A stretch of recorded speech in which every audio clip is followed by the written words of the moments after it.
when I bring him in, there's no BS going on. I mean, he knows his stuff. And so he's a great to add to the company. And again, my background and the company's background has been integrated services, providing technologies and integrating technologies for applications and solutions for customers. We're not strong in the product development, so now we've got Ron there, and he's very strong in that aspect. I'm gonna make a point. You kick me around if I got this wrong too. I think that the important part of this story is that this whole notion of delivering content over the internet, I think, is coming.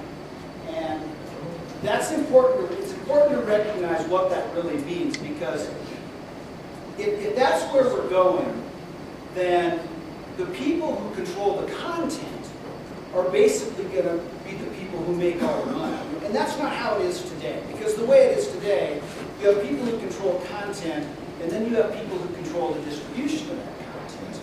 And what's happening in this space is the distributors of that content are being replaced by software, basically.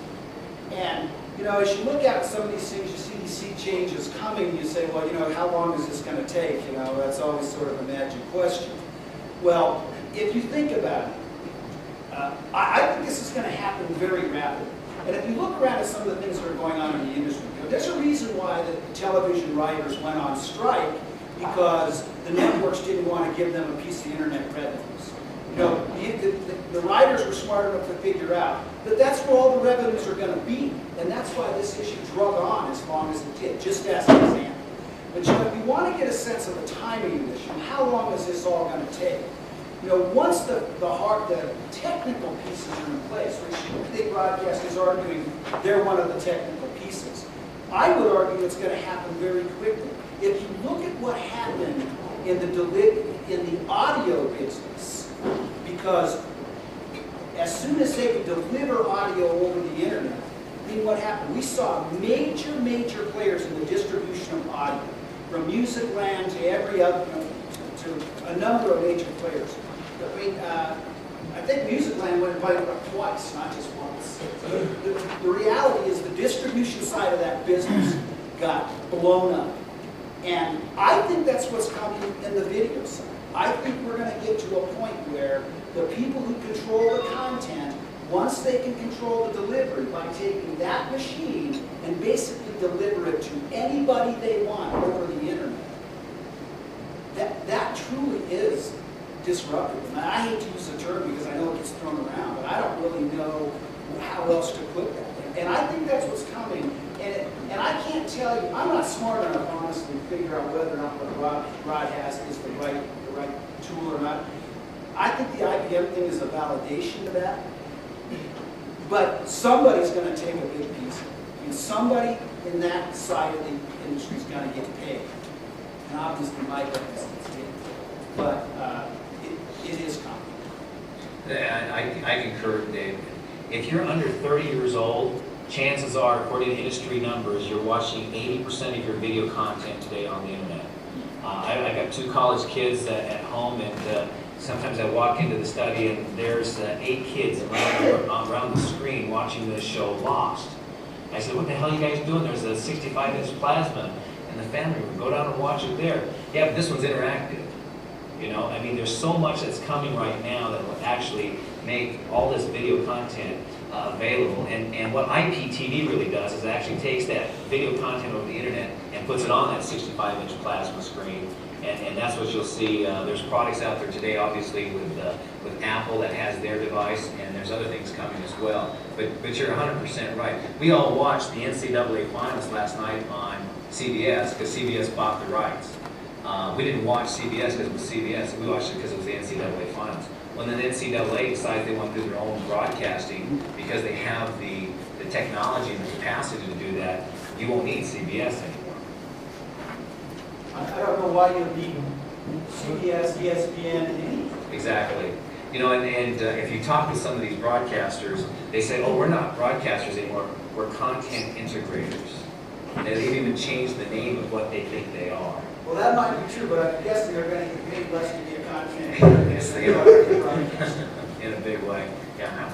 Rod, I think the last time either you or Dave kind of explained how, I'd like to hear this again just to get it in my mind, but how like if the New York Yankees were able to set this up to deliver it directly, how you could actually have the ability to choose which camera you wanted to be watching and whatever. Maybe you can go through that again. Yeah, sports is a real application for that. NASCAR, Yankees.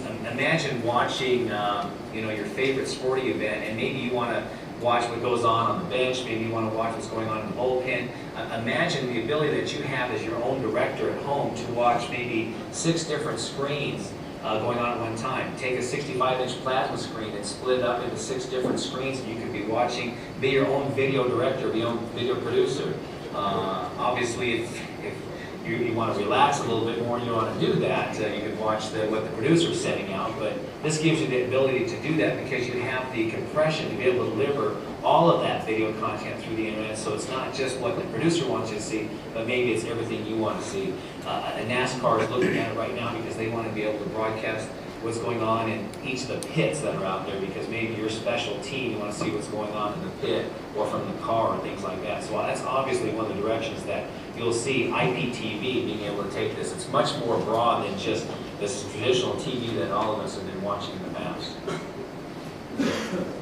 Rod, I think last time you said that IBM felt the market was 50 million or 57 million, something like that, and they hope to get 10% of that. And 50,000 encoders, 50,000 encoders per year, 50,000 encoders, and they're not going to go after it. I'm not going to give the percentage that they think they're after, but they obviously are going after very. Again, Motorola, Scientific Atlanta, and Tandberg, all of them together, each one of them has about 17–18%. There's nobody with 20% in that space right now because each one of them is now trying to sell the best hardware appliance that does this job. IBM's taking a fully different approach that says you can buy our computer with our software and it continually evolves and gets better. So you don't have to buy a Scientific Atlanta encoder today and then 6 months or a year from now throw it away because there's new compression out. You can actually just upgrade the software. So our codec switching is very, very unique. But take that codec switching out of the equation, and just the fact that we're in software with our video compression, that's a huge departure from how it's been done in the past as well. So that's part of our excitement as well. How many billion is that market in 08 and 09?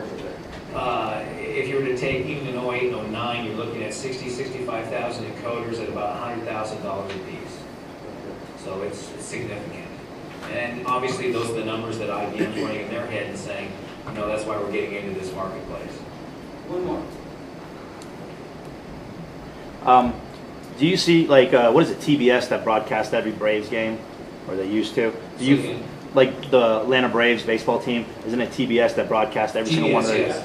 So do you foresee your technology being used by the individual sporting teams to be able to broadcast all of their games bypassing the TV networks?